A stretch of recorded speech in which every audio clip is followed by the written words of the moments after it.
Muy buenos días. Somos la familia Díaz Opaso Y queremos agradecerle que nos acompañe domingo tras domingo al estudio de la Palabra de Dios. y los queremos invitar todos los domingos a las 11 de la mañana Por las distintas plataformas como YouTube e Instagram. UCB Punta Mira. ¡Chao!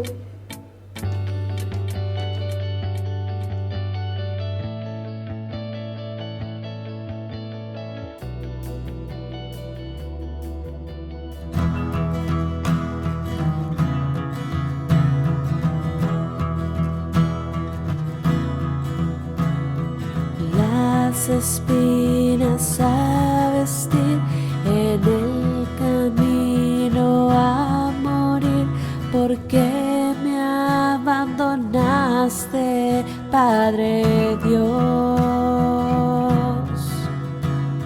Le clavaron a la cruz, el mundo ya perdió la luz de Jesucristo, el Rey de Aleluya. Aleluya. Aleluya. Aleluya. Aleluya.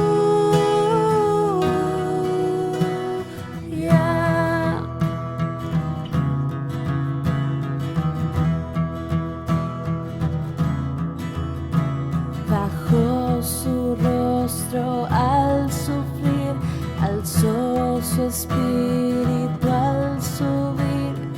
Padre, consumado todo es.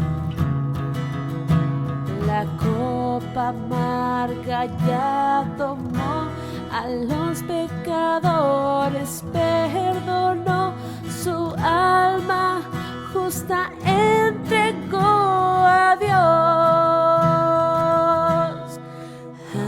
Aleluya. Aleluya. Aleluya. Aleluya.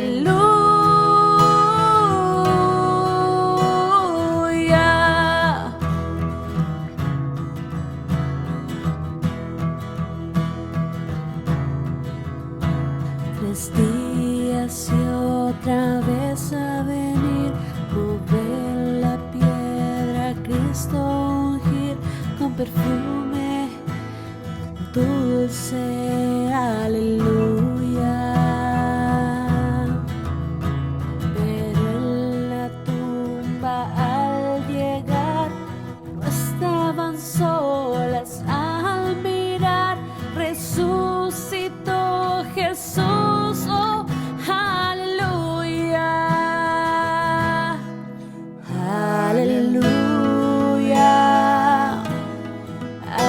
Aleluya. Aleluya. Aleluya.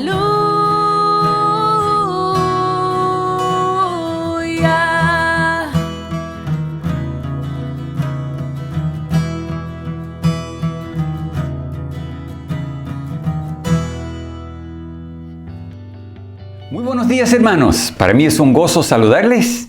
Y antes de empezar con el tema de hoy, yo quiero darles un aviso que hoy en la noche, a las 20 horas, tenemos un culto especial de resurrección, porque este fin de semana estamos celebrando la resurrección del Señor. Por lo tanto, a las 20 horas, vía Zoom, vamos a tener un culto especial donde vamos a celebrar la cena del Señor, tener una prédica y algo de música. Así que, hermanos, les invito cordialmente a compartir junto con nosotros en esta tarde a las 20 horas. Como es sabido, nosotros terminamos la semana pasada con el estudio en Primera de Juan. Y ahora vamos empezando otro estudio, y esto es el libro de Primera de Pedro. El apóstol Pedro escribió un libro, y para mí es un libro para darnos esperanza. Como él aprendió esperanza en el Señor, también él quiere compartir eso con nosotros en medio de los sufrimientos, ¿ya? Así que el mundo entero quiere tener esperanza. Se dice que si uno pierde la esperanza, ya como que pierde la vida, ya se rinde, ya no quiere más. No va a más guerra. Pero aún enfrentando muchas dificultades, uno puede tener esperanza. La primera carta que escribió el apóstol Pedro nos da la receta de esa esperanza. Él mismo aprendió del Señor Jesús y nos invita a disfrutar en nuestras vidas, aun en medio de problemas y dificultades, vivir con esperanza. Así que vamos a tener un momento de oración para entrar en lo que es la introducción de este libro muy grande, muy bueno de esperanza. Nuestro Padre Celestial, te damos gracias una vez más por tu grandeza, por tus maravillosas obras, por ser un Dios soberano, un Dios lleno de misericordias. Te damos gracias, Padre, que en medio de esta pandemia, en medio de problemas y dificultades, en Cristo Jesús podamos nosotros tener esperanza.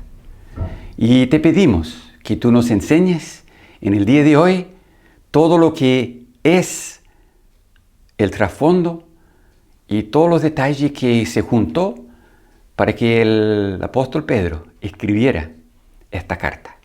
Dirige nuestros pensamientos, llénenos de tu Espíritu Santo, lo pedimos en el nombre de Cristo. Amén. Muy bien, cuando uno mire el libro, para empezar, se da cuenta de que este libro fue escrito por el apóstol Pedro, porque él mismo se introduce ahí. No hay muchos, casi nadie, que va a dar un argumento que no fue el apóstol Pedro que lo escribió. Aunque en el primer siglo habían muchos libros falsos, supuestamente escritos por Pedro, porque siendo el primero entre los apóstoles, siempre sale como el vocero, como el de primera ahí, cuando lo buscaban, era el Pedro. Entonces querían introducir algunas herejías y cosas a través de eso.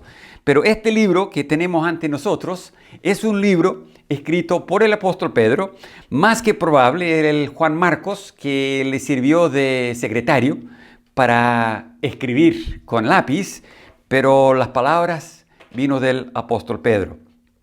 Simón Pedro, como es conocido, originalmente su nombre era Simón, hijo de Jonás o hijo de Juan, en algunas partes le dicen eso, el nombre varía un poquito. Jesús le llamó Pedro, porque si nosotros buscamos en el Evangelio de Juan, capítulo 1 y el versículo 42, dice, y le trajo a Jesús, y mirándole Jesús dijo, tú eres Simón, hijo de Jonás, tú serás llamado Cefas. ¿Qué quiere decir? Pedro. Pedro era una palabra en el griego que significa una piedra o una roca pequeña.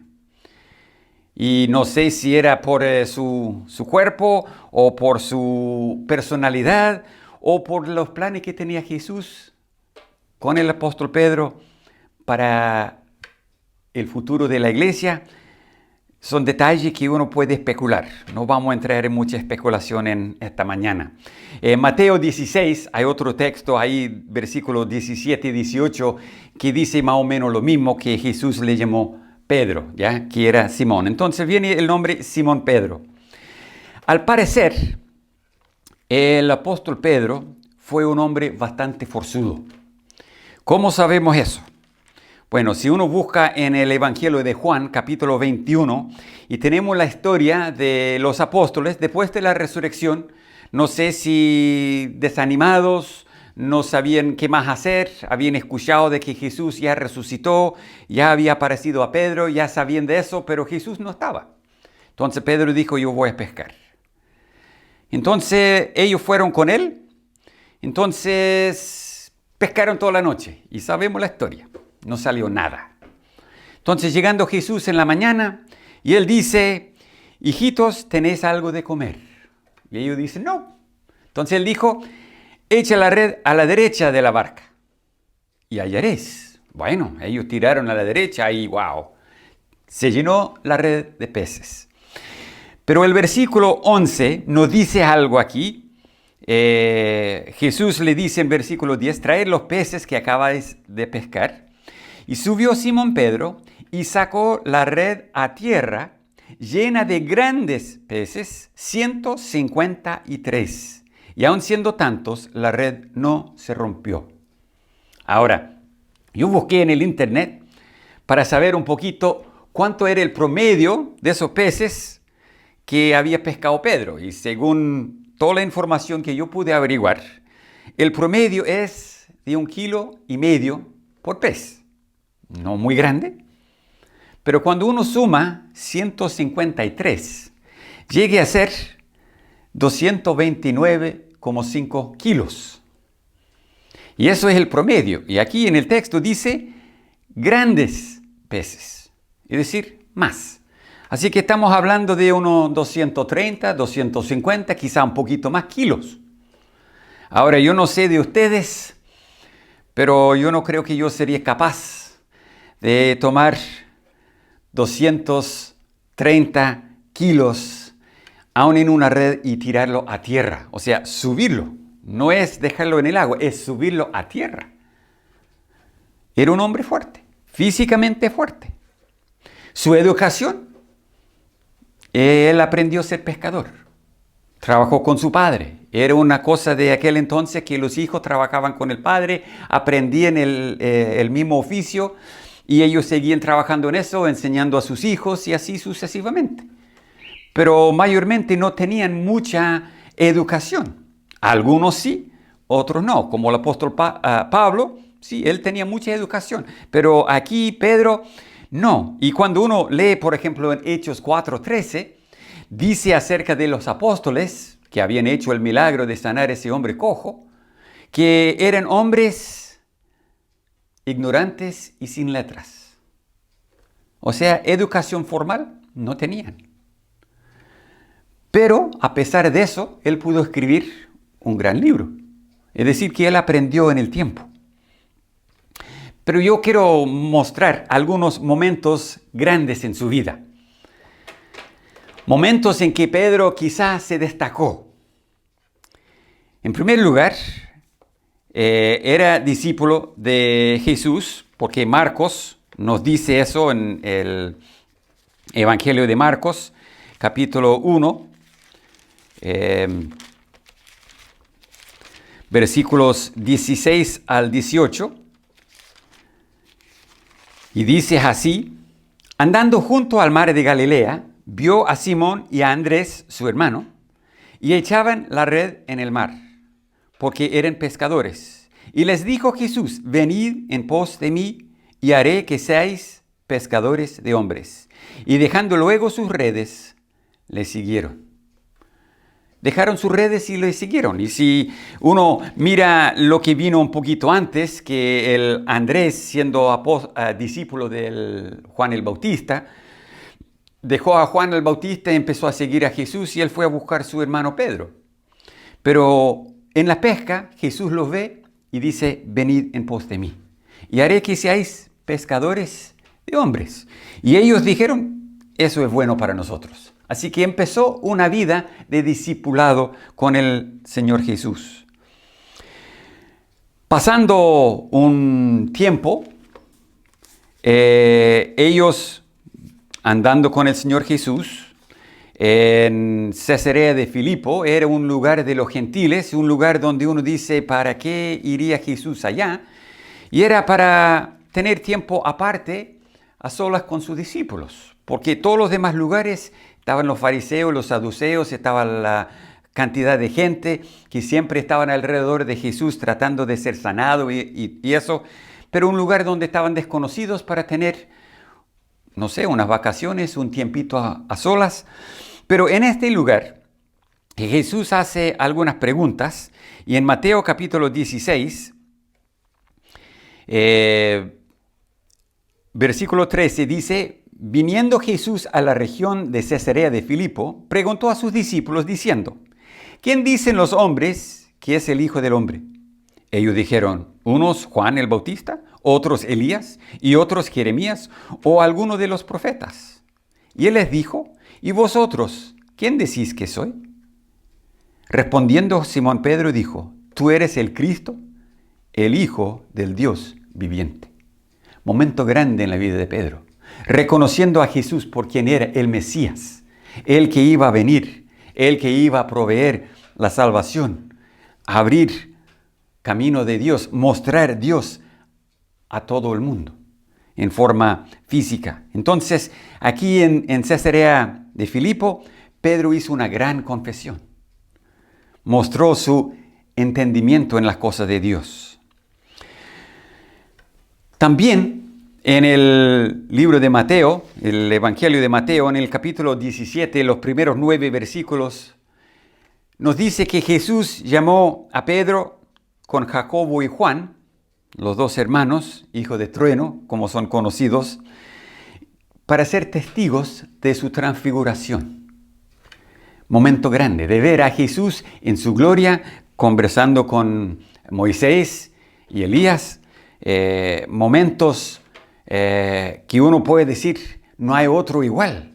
De hecho, que fue tan grande que Jesús les dijo al bajar de la montaña, no diga esta visión a nadie hasta después de la resurrección.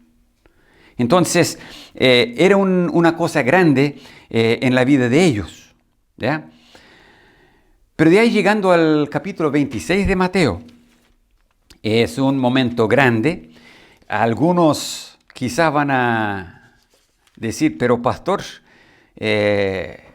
¿cómo es grande ese momento? Bueno, en primer lugar, está en las Escrituras. Y ese momento es el momento en Mateo 26, entre versículos 69 y 75, donde habla de Pedro, que negó a Jesús 3 veces. Y uno dice, eso es un fracaso. Sí, fue un fracaso, porque Pedro dependía de Pedro. Cuando él decía, Señor, yo voy hasta la muerte contigo.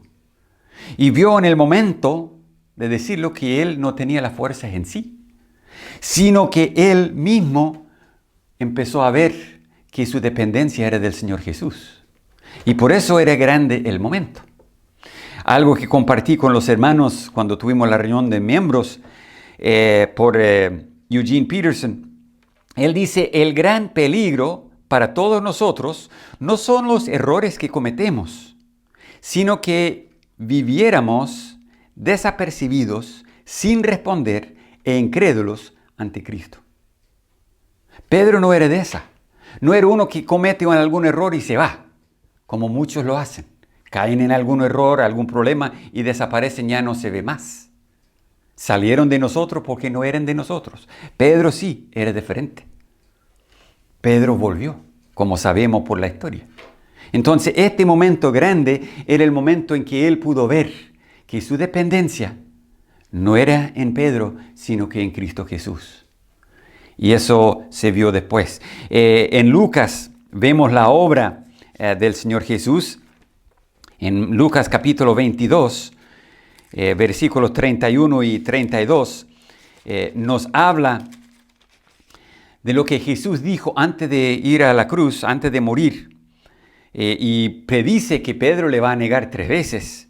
Pero él dice de esta manera en Lucas 22, 31 y 32. Dijo también el Señor, Simón, Simón, he aquí Satanás os ha pedido para zarandearos como a trigo. Pero yo he rogado por ti que tu fe no falte. Y tú, una vez vuelto, confirma a tus hermanos. Aquí vemos las palabras de Jesús. Él dice, una vez vuelto, tú vas. Satanás quiere zarandearte, ahí, tirarte aquí, allá, allá, como lo hacen con el trigo, ¿ya? Para separar uno del otro. Pero tú eres de los buenos, Pedro. Tú vas a volver. Y cuando vuelves, confirma a tus hermanos. Palabra de Jesús. Es la obra de Jesús en nosotros, los verdaderos. También en Primera Corintios, capítulo 15, el capítulo de la resurrección, dice, hay una frase cortita en el versículo 5, y dice, cuando Pablo está hablando del Evangelio, de que Cristo vino, que murió y resucitó y todo según las Escrituras. Y él dice en versículo 5, y que apareció a Cefas y después a los 12. Uno dice, esta frasecita chiquitita que está aquí y que apareció a Cefas. ¿Por qué aparecería a Pedro? Porque Pedro estaba bajoneado. Pedro estaba desanimado. Pedro estaba deshecho. Cuando él negó por tercera vez a Jesús y Jesús mira a Pedro, Pedro mirándolo se dio cuenta de las palabras y como él había fracasado en gran forma, en gran manera, dice la Biblia que él salió y lloró amargamente. Y de ahí muere Jesús. Él negó a su amigo, su maestro, que había caminado con él por 3 años, y lo niegas así, y de ahí muere y no tiene tiempo como para volver, arrepentirse, pedirle perdón, hacer nada. Pedro estaba 3 días, desesperado. Entonces cuando Jesús resucita, hay la escena ahí en la tumba con las mujeres, con los ángeles y con María que habla con él. Pero dice aquí la Biblia que apareció a Pedro. ¿Cuándo apareció? La Biblia no nos dice. Pero una de las prioridades, como estás aquí, después a los otros. Pero primero a Pedro. Para restaurar a Pedro. Para hacerle volver a la comunión. Y de ahí tenemos Pedro lleno del Espíritu Santo en el día de Pentecostés. Hechos 2, 14 al 36, un gran mensaje que él predicó donde 3,000 se convirtieron. También Pedro predicó a los gentiles en Hechos capítulo 10 en la casa de Cornelio. Hechos 10, 34 a 43. Lo pueden leer esos mensajes. Y cómo el evangelio se fue expandiendo y yendo a otros lugares nuevos por la predicación de Pedro. Pedro siguió un ministerio a varios diferentes lugares a través de su vida. Según la tradición, fue crucificado al revés, porque él no quiso ser crucificado como su Señor. Por lo tanto, le crucificaron los pies arriba. Es lo que dice la tradición, parece bastante fidedigna, por lo que yo he podido averiguar. Pero el libro en sí, el trasfondo de este libro, ¿qué era? ¿Qué era la situación en el país cuando Pedro escribe esta carta? Bueno, había recién sucedido, no hace mucho atrás, la quema de Roma. Roma se encendió. Y no solamente se quemó las casas y algunas de las personas, pero también los artefactos de su religión y de su cultura. Los artefactos de su religión eran muchos ídolos que también se quemaron.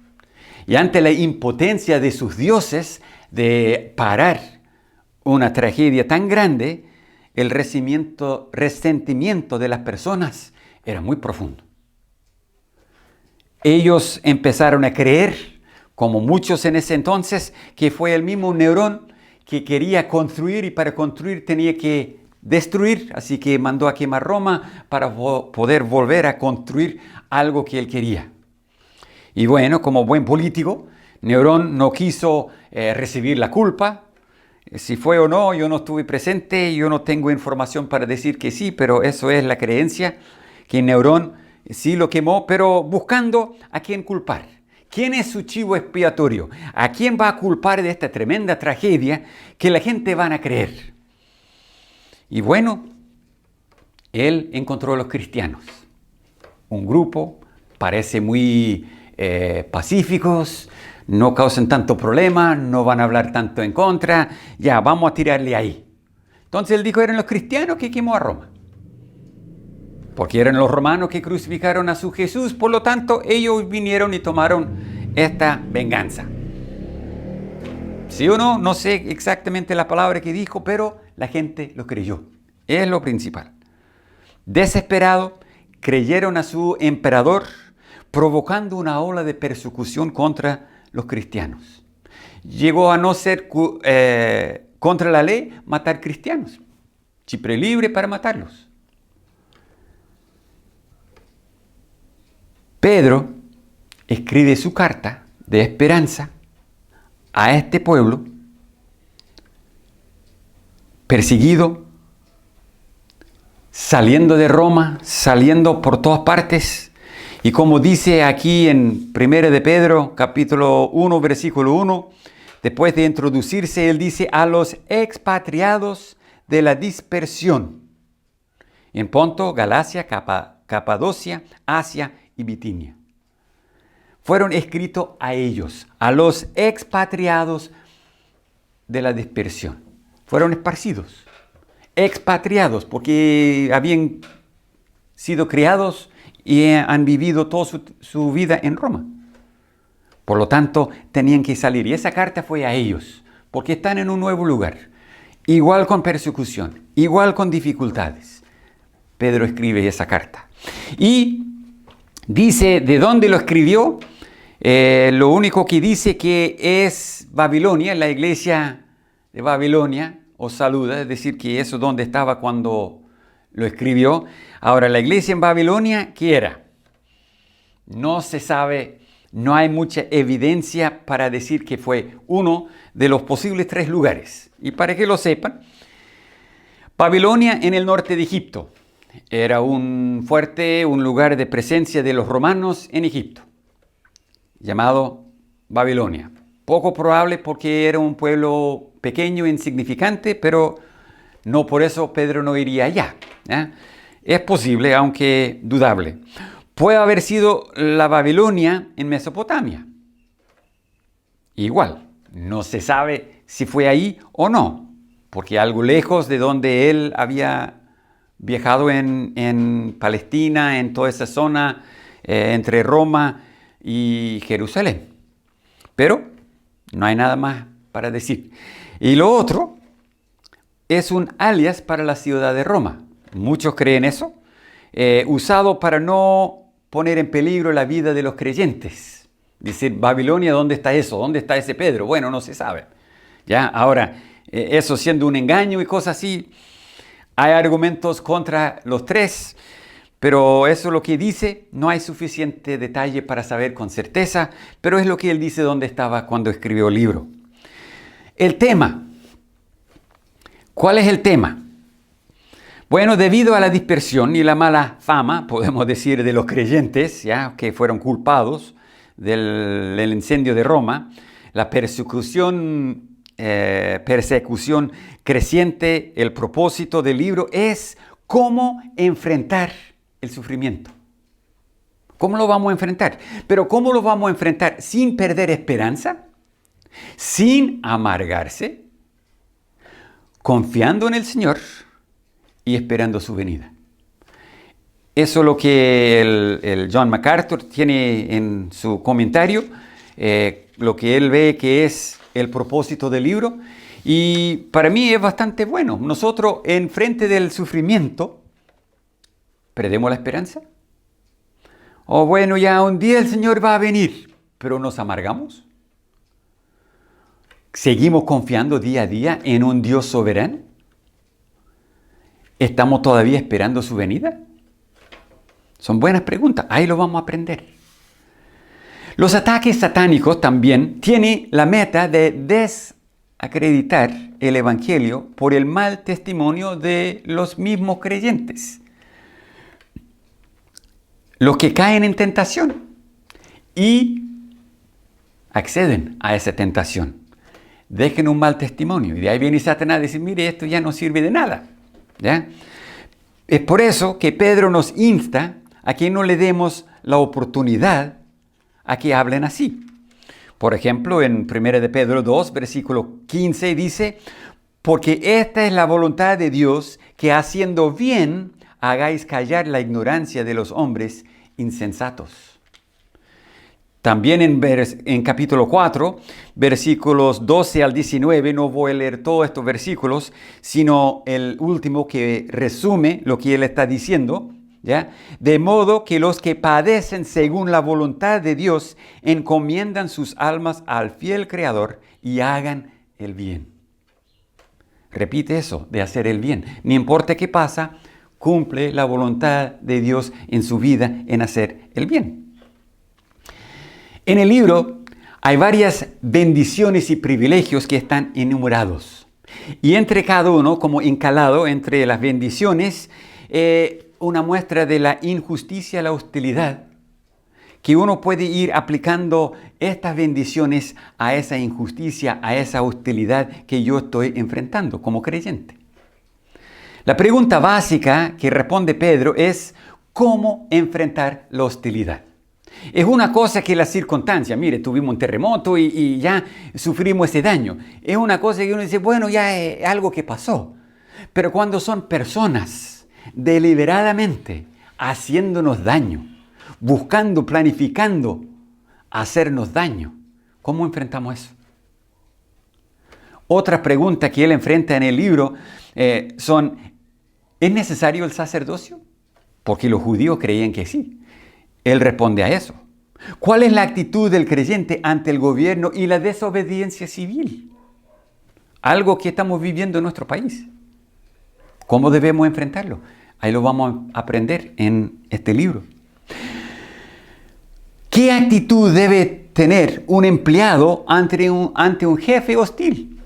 Un jefe inconverso, que busca la quinta pata del gato para echarnos abajo. ¿Cómo enfrentar eso? ¿Y cómo puede una esposa creyente ganar a su marido para Cristo? También Pedro da alguna receta para eso. Así que hermanos, pensando en todo ese libro, en todo lo que vamos a entrar, espero que ustedes tengan el tiempo de leerlo unas veces antes de empezar al estudio en sí, en el libro. Pero yo quiero destacar un versículo aquí en 1 de Pedro capítulo 3, versículo 15, donde dice, sino santificad a Dios el Señor en vuestros corazones y estad siempre preparados para presentar defensa con mansedumbre y reverencia ante todo a Él que os demande razón de la esperanza que hay en vosotros. Debemos separar a Dios o santificar, poner en un lugar especial, separado de todas las demás cosas. Dios tiene el primer lugar en nuestra vida. Y nosotros debemos preparar nuestro corazón para vivir preparados día a día para defender nuestra fe. Pero según este versículo, a mí me vienen varias preguntas. En primer lugar, ¿cuántas personas le han preguntado la razón de la esperanza que tiene? A veces nadie nos pregunta. Si no me están preguntando, yo me pregunto, ¿por qué no? ¿Es evidente la esperanza que tengo? ¿Yo vivo esperanzado en Dios de tal forma que es notable? Las cosas que yo digo, las cosas que yo hago, muestran de que mi dependencia está en Dios. ¿Es muy visible? ¿Es notablemente visible mi esperanza? Tanto que la gente va a decir, mire, ¿pero por qué eso? Y de ahí yo puedo cumplir lo que dice el versículo. Dar respuesta con mansedumbre, dice, y reverencia a estas personas, explicando por qué vivo yo con esperanza. En Colosenses 1:27 nos dice que es Cristo en nosotros la esperanza de gloria. Si yo no tengo esperanza que lo estoy mostrando ante el mundo, es muy posible porque Cristo no reina en mi corazón, no reina en mi vida. Cristo no es el que está separado de todas las demás cosas y tiene un lugar privilegiado en mi vida. En este libro vamos a ver, como mencioné, las bendiciones. Vamos a ver también algo de sufrimiento, la hostilidad y todo eso que hay en el mundo.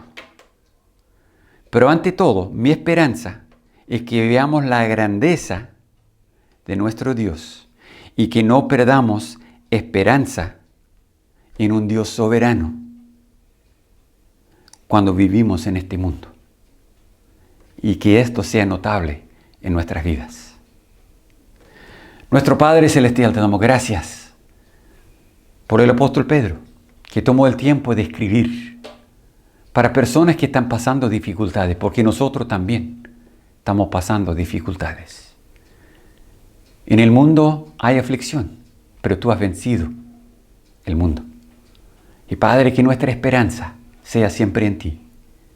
Que nuestras vidas que vivimos en este mundo muestra la esperanza que tenemos en nuestro Dios.